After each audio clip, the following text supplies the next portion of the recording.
Hi everyone, today I'm going to be convincing you why the drinking age should be lowered. People are at one point considered adults when they reach 18. They can vote, buy cigarettes, serve in the military, get a tattoo, and risk their lives to service our nation. And despite the fact that everyone regards that individuals are an adult, they're still too young to purchase or drink alcohol. Even if a person is mature enough to manage their finances, live alone, and pay their own bills, they're not always seen as old enough to buy or drink alcohol.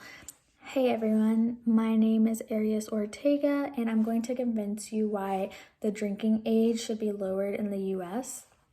I have been interested in this topic for a while, ever since I turned 18. I actually researched reasons why the drinking age was raised and why we should lower it again, and like the benefits and positive outcomes that it has with lowering the drinking age. And today I will be talking about how the current drinking age contributes to underage drinking, who is responsible for the consequences of implementing the current drinking age, what we can do to reduce the drinking age, and how lowering the drinking age can save everyone money. The current drinking age implemented, which is 21, contributes to more underage drinking, and that ultimately leads to drunk driving and early alcoholism. By the government not addressing or coming up with alternatives for this current drinking age issues, it contributes to the problem even more. Even though the legal drinking age is 21, most college students under this age still drink, but they do very recklessly, and this leads to more underage drinking. And we are currently repeating the same errors that we've made in the past. Both back then and still now, prohibition for young people under the age of 21 has shown to be ineffective. According to the article on alcohol research and health history, says 22% of all students under 21 compared to 18% over 21 years of age are heavy drinkers. Among those drinkers, only 32% underage compared to 24% legal age are heavy drinkers. This shows that the underage drinking is a real and serious problem, and that heavy drinkers, by the time or before they're legally allowed to drink, they're already addicted to alcohol. While under the influence of alcohol, nobody makes wise judgments. Teenagers are greatly affected by this. Teenagers are actually more prone to errors in judgment, and in addition to being less likely than adults to perceive short-term effects of alcohol, this lack of judgment may lead someone to decide to get into a vehicle.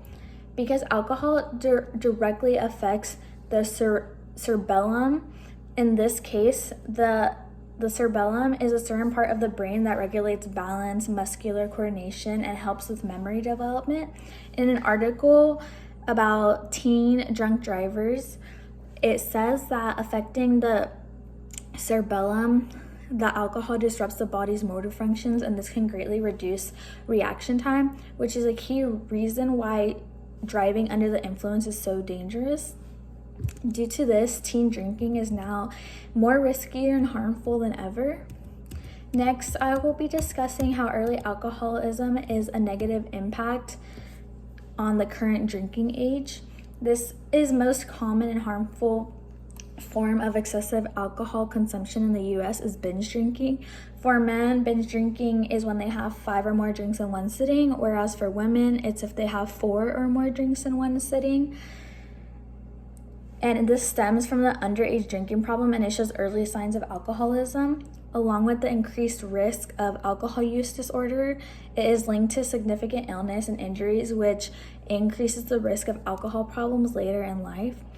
In an article about underage drinking, it says people who start drinking before the age of 15 are at higher risk for developing an alcohol use disorder later in life. And for example, adults age 26 and older who begin drinking before 15 are 3 times more likely to have and report AUD in the past year for those who waited until age 21 or later to begin drinking.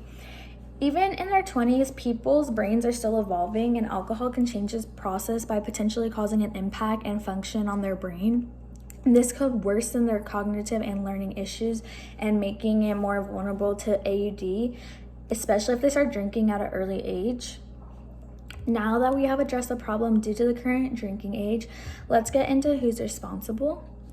The National Minimum Drinking Age Act, approved by Congress in 1984, set the minimum age for purchasing alcohol at 21. An article about the legal drinking age. In 2012, 42% of 12th graders, 28% of 10th graders, and 11% of 8th graders reported drinking alcohol in the past 30 days. In the same year, about 24 12th graders, 16 10th graders, and 5 8th graders reported binge drinking in the last 2 weeks.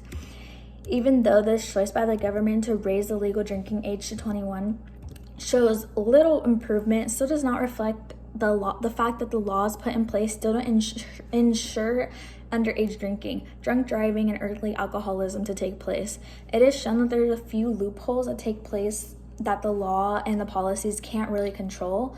For example, yes, you have to be legally 21 to consume and buy alcohol, but it's shown that people have found loopholes like friends, families, co-workers, or colleagues buying alcohol for them and distributing it to underage youth.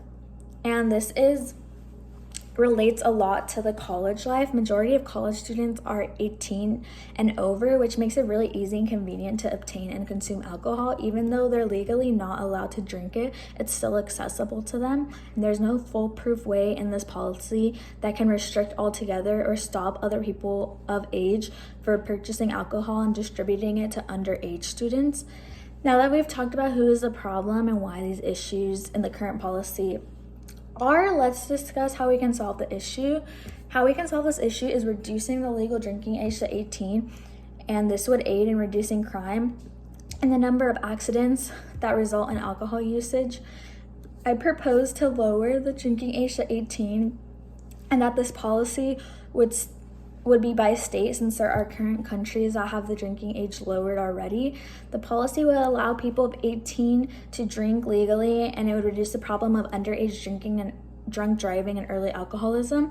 Many adult Americans would be able to drink without restrictions, and if the drinking age was lowered to 18.